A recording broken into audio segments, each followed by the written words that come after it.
Hello, welcome. I'm Peggy, and you know, summer has just flown away, and now the people at Denver Down Farms in Anderson, South Carolina are getting ready for the big corn maze, and we're all invited. And this farm has been in the family for over 100 years. It is on the National Register of Historic Places, and I'm thrilled to have with me Elizabeth Garrison Razor. Thank you, Elizabeth. Thank you, Ms. Denny. And she calls herself a corn cop. That's what in the right. world is that?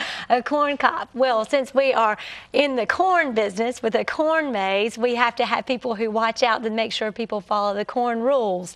And so the corn cops, as I have on the back of my shirt, we are the ones that patrol to make sure that all the children that visit the Denver Downs Farm corn maze and pumpkin patch follow the rules. So I think that's wonderful. Yeah. And beginning September the 27th through November the 3rd, the farm will be open for tours, school children, Sunday school classes.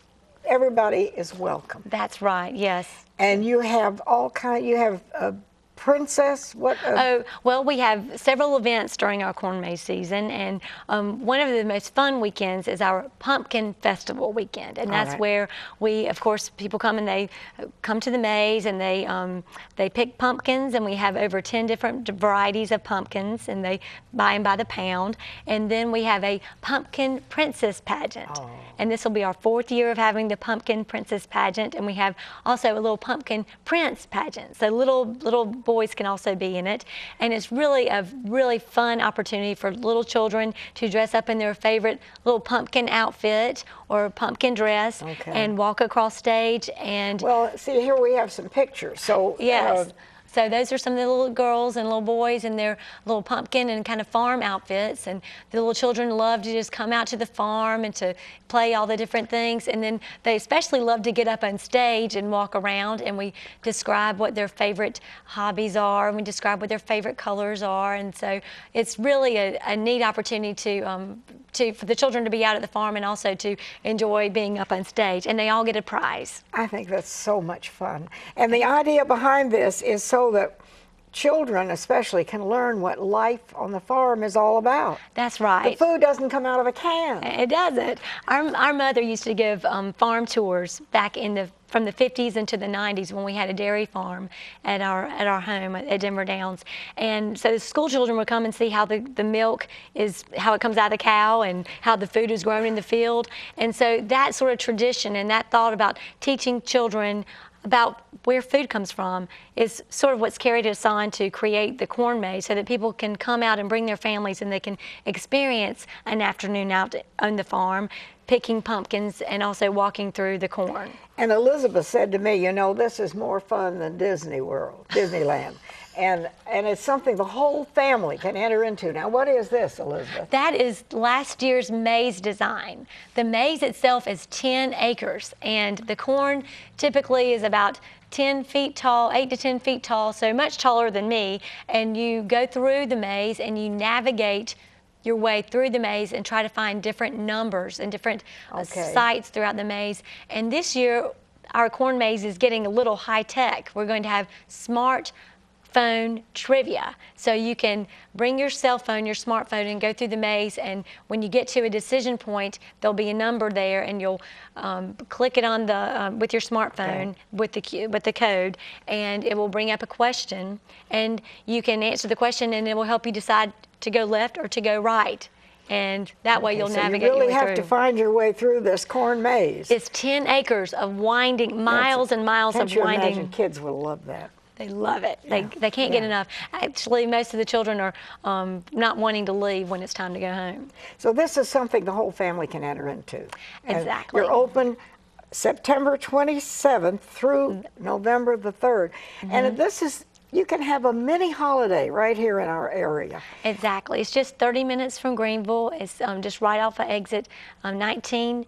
On 85. Off at 85, that's right. In Anderson. Yeah. And this farm, has it been in existence for over 100 years and one family? One family. That's amazing. It's been a cotton farm in the 1700s and 1800s, and then after the Civil War, my great-grandfather came to the farm, and he managed the cotton farm for Abney Mills.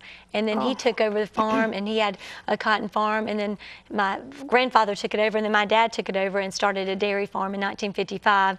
And then my brother took it over in 1993 when one of my brothers was killed in a farm accident. The other brother decided to sell the dairy farm, cows, not the farm, and just do a general farm. So right now my brother grows cows and corn and soybeans, and we have a farm market during the summer. So you are a real working farm. As people go through, this is not a museum. It is not a museum. It's not pretend. These are real, and the children are playing on real hay that the cows will eat at the end of the season.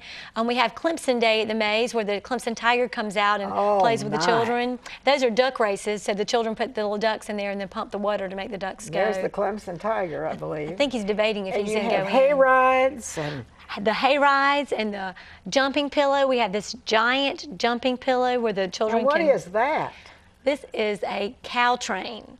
So a cow train. A cow train. So it's made out of barrels, and the little children decide which cow they want to get in, and they ride around in this little track in the little cow train. And there's a picture of the jumping pillow, and you can see the hay ride on top of the hill way back on the back. And there's some lights there that show that we're lit up at night, so it's really safe to be out there at night as well. So this is something for the whole family. The whole family. And it's part of America. Definitely, yes. That's what I love about it. And you can go and make a holiday. Now there is an entrance fee to come to this event. That's right. But then that includes everything there is to do. That's Am right. I right? That's right. It's $12 to come in. That includes all the activities. If you pick a pumpkin or buy concessions, that's extra. Yeah, but all the corn cannon, going on the children going on the zip line, going on the hay rides, all of that's included. Okay, and you can stay all day if you want to, as long as you want to stay. Exactly. So we open at 10 on Saturdays and close at 10 at night. All right. We typically have live music on Saturday evenings, which is fun. And then this year we're actually going to have a new event. We're going to have a fun run. It's going to be a Halloween fun run, and it's going to be on the last Saturday in October. And so that will really encourage people to come out and be in the fresh air, enjoy the farm, and also be fit. And these are wonderful pictures. Oh, thank you. You've really done this right, and you've done it so that we can all see for ourselves what it's like, because I think we've lost touch with nature. I think so. I think that many of the children, when they come out and they walk through the maze, for many of them it's the first time they've actually been out on a farm. Typically they have been to a city park or to their playgrounds. This is a real working farm.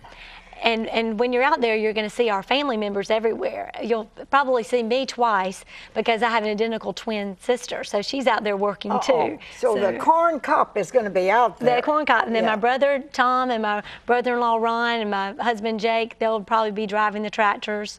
And Sister Lee will be working out there. She runs all the field trips. And then my twin sister Catherine, she's in charge of the Pumpkin Princess pageant. So we wear many different hats, and those are some of the corn cops right there. And that's one of our friends. She's the host for the Pumpkin Princess pageant. She always wears a fun outfit. Okay, so you have special prices for groups. That's right. Yes, if you have over 25 people, it's so like a whole $1 off. Community or a whole Sunday school class or whatever could come and you'll get a. Yeah. And then we also want to encourage church groups to come on Wednesdays, and so we offer a very discounted price of $9 per person, so that we can encourage church groups to come. How many years have you done this? This is our 13th year. So it's becoming a tradition. We think so, yes. It's a wonderful family tradition, and it's so exciting to see children who have grown up coming every year and to see them get taller and taller. And last year it was really fun because one of our corn cops employees, he actually had been coming since we started, so he was so excited to be an employee of our corn maze, and he had been coming year after year. His dream was to grow up and help with the activities, and he helped us last year. Well, now, Elizabeth, traditionally, you have given the profits away, and you've given them to the Children's Hospital, am I right? Or That's right. In the years past, we've given a portion of our proceeds to the Greenville Children's Hospital because our mission is really to have a family, wholesome event, and the health of children is just fundamental for that. So that's why we give that. But this year, we are making our donation to Hannah Powell, who is one of our corn cops. She's been a member of our community for a long time, and she's 17 years old and was diagnosed with a rare case or a strange case of breast cancer earlier this year. Okay, so those proceeds that will go to help her. That's right. Yeah. Yes, and she needs our prayers as well as financial contributions. Well, this is, I certainly hope I can come. I don't I hope want to you miss this. I come. love Yes. this. And to tour the farm and, you know, take your grandchildren, make an event out of this. And it's affordable, and it's something that it's a learning experience as well as having a good time. Is, and we really encourage people to come. We have like signs up that tell about the animals and tell about the corn, and so it is an educational experience, and a lot of times it helps bring back people to memory lane. So if a grandparent takes out their child, the grandchild, and they could say, well, this was what life was like when I was growing up, and we farmed this and we farmed that. So a lot of times it's a walk down memory lane. Well, now we do have a website, and it's www.denverdownfarm.com. Denver Downs. Denver Downs, excuse me, Denver put that Downs, S on yes, there. Denver Downs. And so that, you know, if you want to make some plans or you want to be sure that some event is going on at the time that you want to go, you can check that out. Absolutely, and there's a phone number on there for groups and setting up field trips. Okay. And we're always glad to help individuals come out as well as larger groups. All right. Well, thank you for sharing your story with us. Denver Down Farms, and Anderson, South Carolina. Put it on your list of things not to be missed. Elizabeth Garrison Razor, thank you. Bless you. Thank you. I've never met a corn cop before. We'll be right back.